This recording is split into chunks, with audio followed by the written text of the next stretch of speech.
اهلا بيكم في حلقه جديده من اسرار الذكاء الاصطناعي. انا احمد ناصر، والنهارده هنتكلم عن سي دانس 2، وهو افضل نموذج ذكاء اصطناعي لتوليد الفيديو حتى الان. النموذج ده مختلف عن اي نموذج لان احنا عندنا ثبات رهيب في الشخصيه، عندنا نفس الكادرات كأنها متصورة بكاميرا، عندنا حركة طبيعية، عندنا فيزياء بتاعت الحركة نفسها واقعية بشكل رهيب. وأهم حاجة ثبات الشخصية، لأن دي كانت أكبر المشاكل اللي كانت بتواجهنا. فاحنا هنا نقدر نعمل فيديوهات بصور بسيطة جدا ويطلع الموضوع مالتي شوت بكادرات مختلفة تماما. فاحنا هنا بنتكلم عن نموذج بيهدد صناعة هوليود. احنا بجد تقدر انك انت تعمل افلام كاملة بنفس الشخصية بس في لوكيشنز مختلفة. تقدر تعمل فيلم كامل بميزانية ملايين انت تقدر تعمله وانت قاعد على الجهاز بواسطة سي دانس 2. طيب النموذج ده للأسف هو بفلوس، عشان الايرلي اكسس او الناس اللي بتستخدمه الاول. هو نزل في الخطة المدفوعة في موقع هيكسفيلد، ونزل في فري بيك، ونزل في اكتر من موقع. عشان نقدر ان احنا نعمل فيديوهات بواسطة سي دانس، انا عملت بحث رهيب على الانترنت وجبت لكم افضل 4 مواقع تقدروا تجربوا بيها النموذج. اول موقع معانا وهو سي دانس 2، وفي فيتشر انا شايفها مهمة جدا، ان هو يقدر ياخد ايمج ويقدر ياخد فيديو تو فيديو ويقدر ياخد اوديو. ودي كانت حاجة بتواجهني مع فيديوهات جوجل فلو، ان انا ما بقدرش اعمل صوت بفيو 3. هو بيطلع الصوت اوتوماتيك من الاداة. ان انا اضيف اوديو بصوتي، دي حاجة انا شايفها حلوة جدا جدا جدا، وبتخلي المشاهد بتاعتي تطلع افضل. طيب عشان اول ما بنعمل ريجستر في الموقع هو بيدينا 40 كريدت نقدر ان احنا نعمل بيهم فيديو واحد. هنستخدم الموقع ده easymate.ai او هنستخدم يو ارت، ودي من المواقع الحلوة جدا. وفي طريقة انك انت تعمل انفايت لاكونتات تانية بتاعتك او فريندز بتوعك عشان تقدر انك انت تكسب نقط. وفي الموقع ده كمان فيليب ده عامل بيه فيديو قبل كده. فالموضوع النموذج قوي لأبعد درجة. طب تعالوا نجرب مع بعض. انا كنت عامل برومت ان المشهد ده يتحول بطريقة سحرية للمشهد التاني مع اللوشن وهو بيلف. فتعالوا نجرب كده مع بعض. طبعا النموذج بياخد شوية وقت.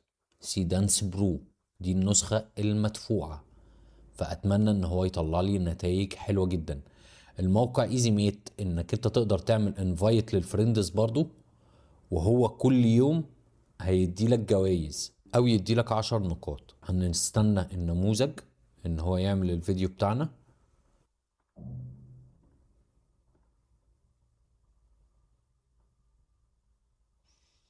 تعالوا نجرب كده مع بعض.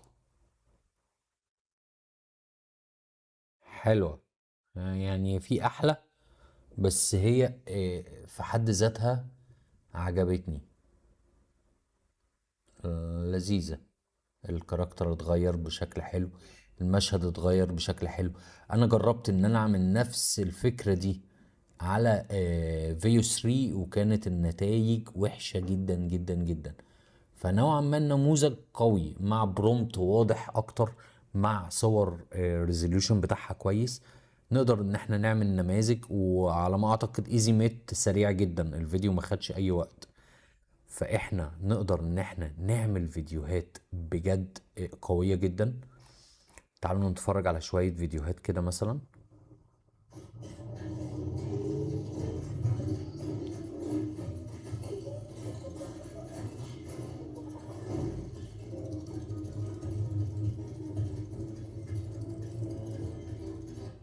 الترانسفورميشن تحفة، حركة الكاميرا نفسها حلوة جدا.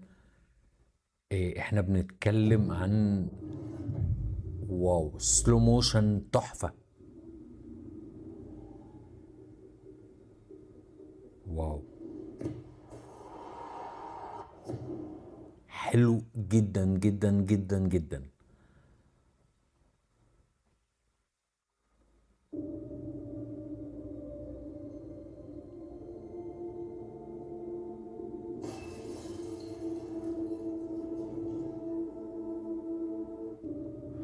احنا بنتكلم ان احنا نقدر نعمل افلام بجودة خيالية.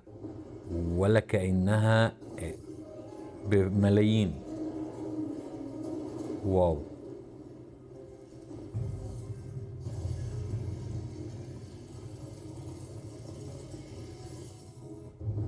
انتوا متخيلين ان احنا بنعمل صورة فيها الكاركتر ريفرنس في من كذا اتجاه عشان تبقى في صور واضحة من الشمال ومن اليمين، وشخصية من الزاوية الأساسية قدام الكاميرا، ونديله صورة المشهد أو نديله صورة البدلة اللي احنا عايزينها، والفيديو كله بيتعمل مالتي شوت. فأظن الأداة قوية جدا. سيبولي رأيكم في التعليقات، ولو حد محتاج المواقع اكتبولي كومنت وهسيب لكم كل المواقع المستخدمة. شكرا ليكم واشوفكم في حلقة جاية.